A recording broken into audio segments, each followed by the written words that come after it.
Bem-vindos ao Brazilian Mindset Podcast. Eu sou Simone Martins, Licensed Professional Counselor no Texas, e a convidada de hoje que eu vou entrevistar é a doutora Karina Martin Woodruff. Ela é médica cirurgiã dermatologista. Ela emigrou de São Paulo aos 10 anos com os pais e a irmã para Orlando, na Flórida, e ainda onde a família dela mora até hoje. Ela completou seus estudos de graduação na Universidade de Harvard e é formada em medicina pela Yale School of Medicine.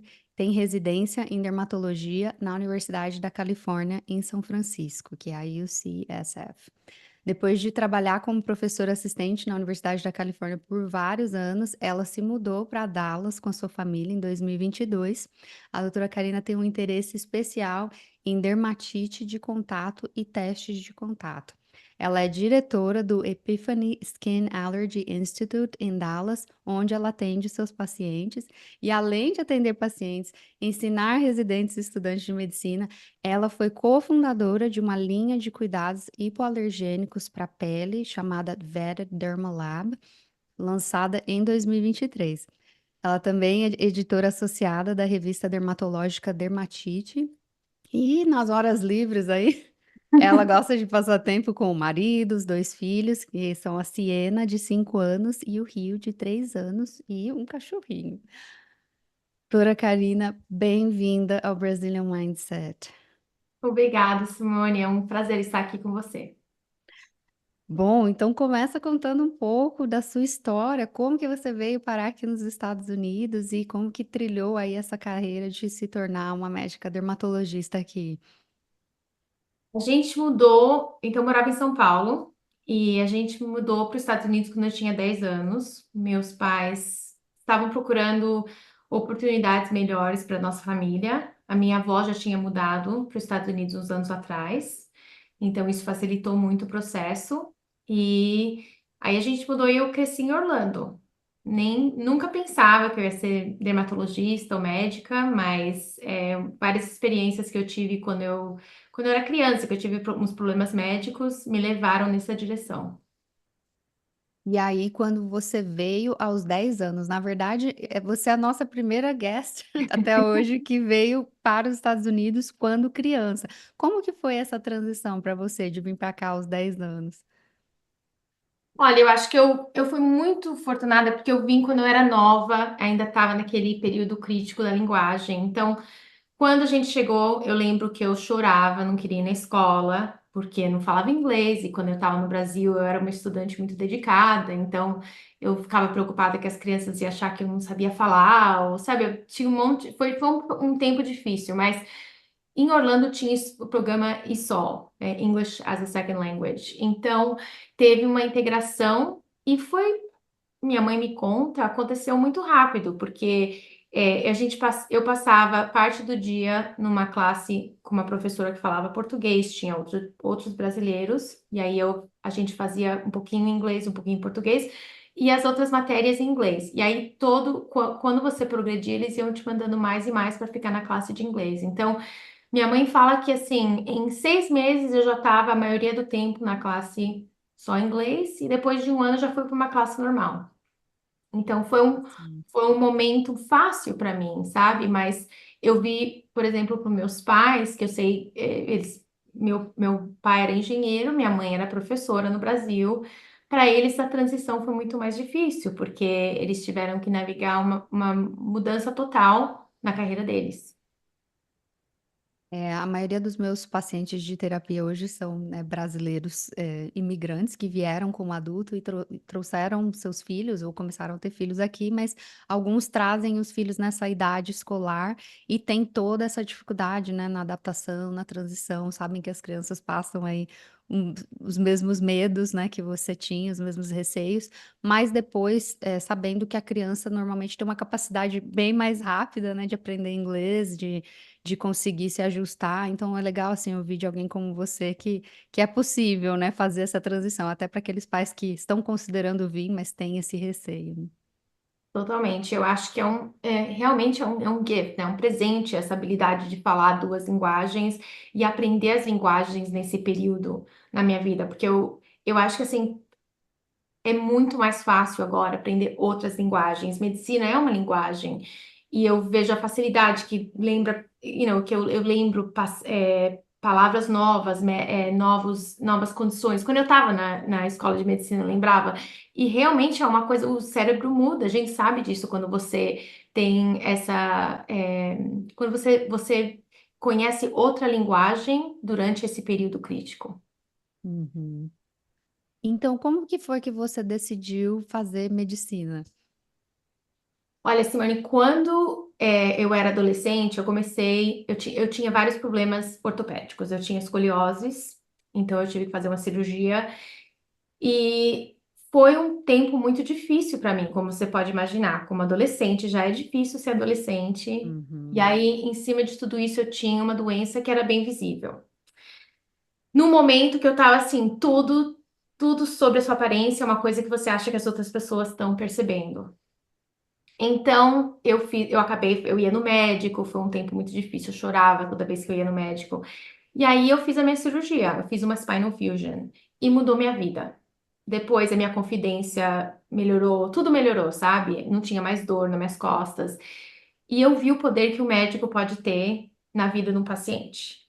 E toda vez, eu sempre fui uma pessoa, eu gosto muito sou uma pessoa criativa. Então, quando eu estava pensando em estudar medicina, eu sempre pensava depois, ai, mas eu não sei, eu tenho interesse em marketing, em arte, e outras coisas. Então, eu estava procurando uma coisa que era uma fusion, né, de ciência, mas também tinha um elemento criativo. Mas eu sempre voltava nisso, que a coisa mais importante, uma das coisas mais importantes que aconteceu comigo, que teve um efeito positivo na minha vida, foi o impacto que o médico teve na minha vida. E eu queria fazer isso como uma carreira. Então, foi isso que me levou à medicina.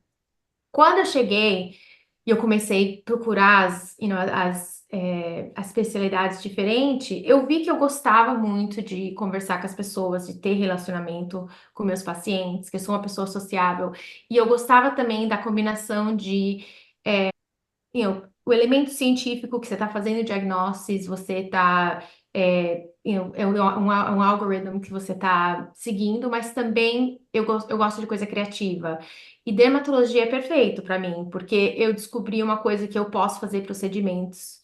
Tem um elemento artístico que você está pensando no estético, mas também você pode cuidar de pacientes que são doentes e ter curar câncer, problemas dermatológicos que são crônicos, que têm efeitos muito sérios para os pacientes, e você pode fazer tudo isso no mesmo dia. Então, eu descobri realmente eu nunca tinha ido no dermatologista, mas depois que eu fiz a rotação, eu vi, eu amo meu trabalho, realmente. Pôde combinar aí todas as coisas que te interessavam dentro dessa profissão. E a- E aí, uma coisa que agora eu vou puxar um pouco de saco, né? Eu acho que você é a primeira pessoa que eu falo na minha vida que estudou em Harvard, né, Yale, essas escolas tão mais elitizadas, tão difíceis de entrar, né? Como que foi esse processo para você de estudar nessas universidades? Olha, foi uma experiência mista. Eu tenho muita gratitude pela oportunidade que eu tive. O acesso às oportunidades, a educação que eu recebi foi maravilhosa, mas também foi difícil, porque eu vim de uma família que não era afluente, não tinha ninguém na minha família que era médico. É um lugar que tem muitas pessoas poderosas, que têm muito dinheiro, é uma vida completamente diferente. Então, quando eu cheguei lá, eu estava muito intimidada. Mas, é aquela coisa que a gente estava falando antes. Tem uma coisa que você aprende quando você é imigrante, é um grit para sobreviver. Você tem que ter muita coragem. Você entra num lugar novo que você não sabe nada, você tem que sobreviver. E eu acho que o mesmo espírito que eu aprendi quando eu mudei aqui com 10 anos, de sobreviver num lugar novo, eu usei isso, essa força para sobreviver e crescer. E foi uma experiência ótima. E obviamente no final, eu acho que eu pude desfrutar das oportunidades que eu tive, porque eu consegui adaptar, mas não foi fácil. Nossa, eu não posso nem imaginar. Eu só fui a Harvard uma vez como turista, passear lá dentro do Oh, campus. imagina. Mas acho super legal, assim, porque até considerar, por exemplo, quando você pensou em medicina, né, o que que te fez é, colocar essas escolas como opção? Olha, eu nunca imaginava que eu ia ir na Harvard ou na Yale. Eu estudei em escola pública minha vida inteira. Mas meus pais sempre me ensinaram que educação é muito importante. Então, a minha mãe, eles era sempre assim: você vai fazer uma coisa, você vai fazer bem, você vai dar tudo que você tem, e educação vai abrir todas as portas para você. Então, foi uma coisa, e sempre teve muito ênfase disso na minha casa. E quando chegou no momento de aplicar, minha mãe falou: tenta, né? Quem sabe? E eu sempre foi um sonho para mim. Eu não lembro quando, eu era o maior nerd. E foi sempre um sonho para mim, como é de muitos nerds, né? E não sei como, mas deu certo. Então eu gosto de contar a minha história porque eu acho que muitas das pessoas que assumem que eles veio, estudou na Harvard, na Yale, que eu era uma pessoa que já vinha de uma família que tinha estudado na Harvard e na Yale, que só pessoas assim que estudam nessas universidades, mas não é. Eu ganhei bolsa para estudar lá e overall foi uma experiência maravilhosa. E eu acho que se você trabalha muito, é focada e você tem paixão por o que você está fazendo, eles estão procurando pessoas com histórias interessantes para admitir. Uhum. É, e às vezes acontece da pessoa pensar, eu sou imigrante, eu estudei em escola pública, né? Mas ouvir de uma pessoa como você, né, que não vem de família de médicos e tudo mais, é bem inspirador mesmo, para que as pessoas possam até começar a considerar colocar isso no radar e tentar, né? Como você falou, tem que tentar. Totalmente. E aí, depois de formada, conta um pouco da sua trajetória. Parece que você foi dar aula em universidade, foi isso? Yeah. Então, quando eu fiz minha residência na UCSF, e eu tinha uma mentora lá que eu ainda trabalho com ela, foi uma pessoa que eu admirava muito, e eu comecei a fazer os testes de contato com ela, e estudando dermatite. E eu fiquei lá por um tempo. E eu gostava muito, eu adorava trabalhar com ela, mas tinha coisas do sistema acadêmico que eu sou uma pessoa que eu gosto de ter flexibilidade, eu gosto de ter autonomy, né? Uhum. Autonomidade, eu gosto de poder fazer o que eu quero e não tinha tanta flexibilidade. Aí o meu marido teve uma oportunidade por trabalho para mudar para Dallas. E foi um momento crítico na minha vida, porque eu sempre pensava que eu ia continuar na universidade, ou em alguma universidade, fazendo acadêmico. Mas eu acho que sempre, dentro, eu sempre quis fazer uma coisa mais criativa, eu sempre quis ter um negócio, fazer coisas diferentes. E foi um momento na minha vida que eu tive que deixar um sonho que eu tinha por muito tempo, e eu tive que fazer um risco, né? Uhum. E aí foi que eu comecei minha companhia Vetted e mudei para cá e agora eu trabalho no setor particular. E para mim foi uma mudança maravilhosa, porque eu ainda estou fazendo as coisas acadêmicas que eu gosto de fazer, mas agora eu estou vivendo mais em linha com uma pessoa que eu acho que sempre sou, sempre que sei, sempre sou, eu sou por dentro, sabe? É mais o meu estilo. Então eu estou muito feliz. Essa sua transição também eu acho bem legal contar, porque como muitos brasileiros vêm para cá, às vezes com a transferência do marido, né, ou a transferência da esposa, e aí nesse caso teve aí a transferência do seu marido, você teve que largar aquela parte da carreira, né, que você pensou que era aquilo, né, para você, e o que acontece com muitas pessoas fazendo transição, ainda que a sua transição foi dentro dos Estados Unidos, foi um passo assim, né, muito grande no desconhecido, para começar a trabalhar por conta própria e ter esse espírito, né, entrepreneur que a gente fala, e de lançar um produto. Então, fala mais um pouco agora da Vetted, né, e também da sua experiência atendendo lá na Epiphany. É Epiphany. Yeah, Epiphany, yeah.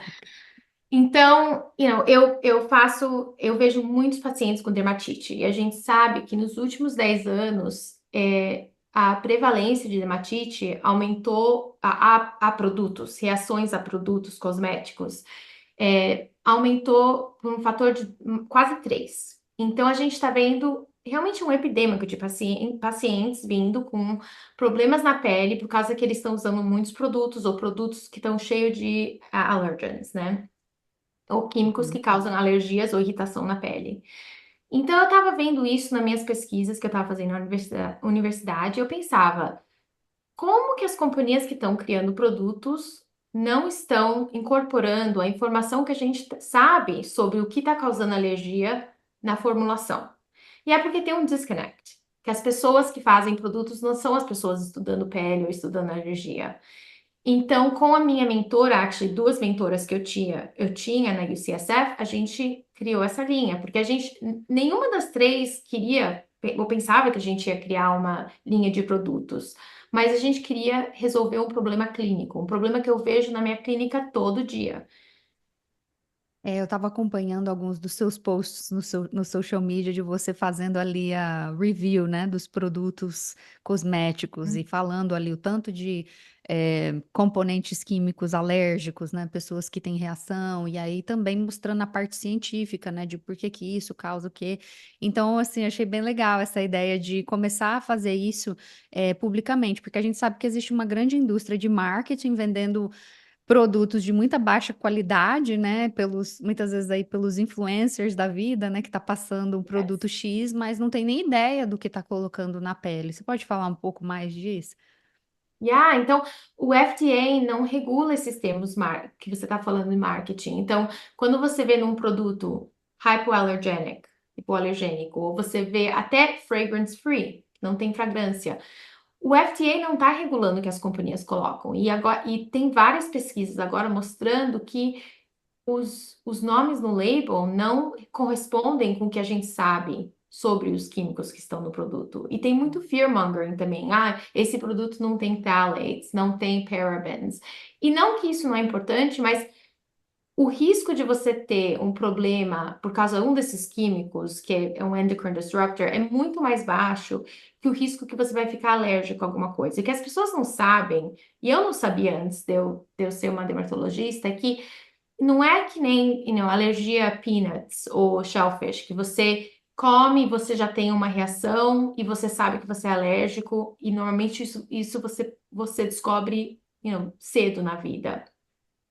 Essas alergias são o que a gente fala acquired. Então, o mais que você é exposta, aumenta o seu risco de ter uma reação. Depois que você tem uma reação, você fica alérgica pro resto da sua vida.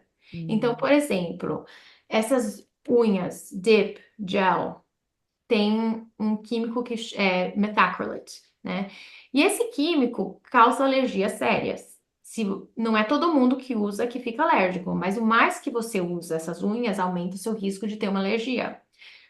O que acontece? Se você ficar alérgico, todas as coisas que tem esse químico você não pode usar. Isso inclui proteses que os dentistas Dentárias? usam, Uhum. yeah?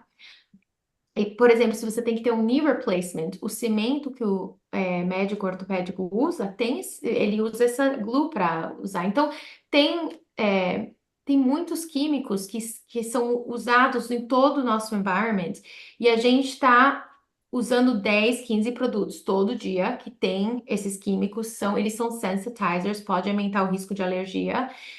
E as pessoas não sabem isso, eles só descobrem depois que eles já têm alergia. Então, a ideia nossa era criar uma linha de produtos que não tem esses químicos que causam alergia, porque o FDA não está regulando. E as companhias não estão, mesmo às vezes quando eles fazem produtos para pessoas que têm pele sensível, eles não estão colocando necessariamente os preservativos ou os químicos que um dermatologista pensa que deveria estar. Uhum. É interessante porque a gente vê lá na propagandinha lá, dermatologist approved, Ah, mas tipo, pode ser uma claim totalmente vazia, né? É, e é, aí eu vi você falando também sobre acho que deve ser o mesmo componente, sobre os cílios postiços, né? Que também tá super na moda. Fala um pouco disso. É a mesma coisa. Esses cílios têm metacrylates, ou às vezes o outro químico é cyanoacrylate. E são usados em várias coisas na indústria médica. Então, Eu vejo pacientes que ficaram alérgicos, eles não tinham a mínima ideia que era possível ter alergia a esses cílios, e agora eles não podem usar, não podem, eles vão ter um procedimento médico, o médico tem que usar coisas diferentes para fazer o procedimento. Ou, e não, complica a sua vida. Uhum. Só para uma pessoa assim, vamos dizer, ignorante na área da dermatologia como eu, quando você fala dermatite de contato, o que que isso significa? Então, é uma eczema, é uma inflamação, é um tipo de inflamação na pele que está acontecendo por causa de contato a um químico que a sua pele recognize. Uhum. Então, pode ser, o mais comum é níquel, Hum. que eu acho que eu nem sei como fala em português. Acho que é níquel mesmo, Níquel, né?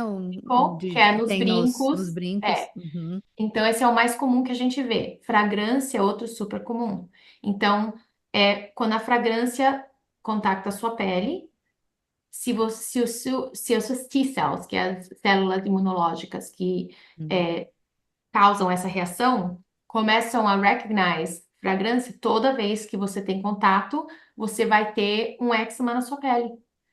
Então, tem muitas Uhum. pessoas que estão, eles ficam com eczema, aí o médico dá esteroide para pele, dá remédio, às vezes dá injeção, e vira um problema crônico. E a gente sabe que tem uma certa porcentagem desses pacientes que, se eles fazerem teste de contato, a gente pode identificar a causa, e se eles eliminarem isso da dieta da pele deles, Uhum. a eczema desaparece.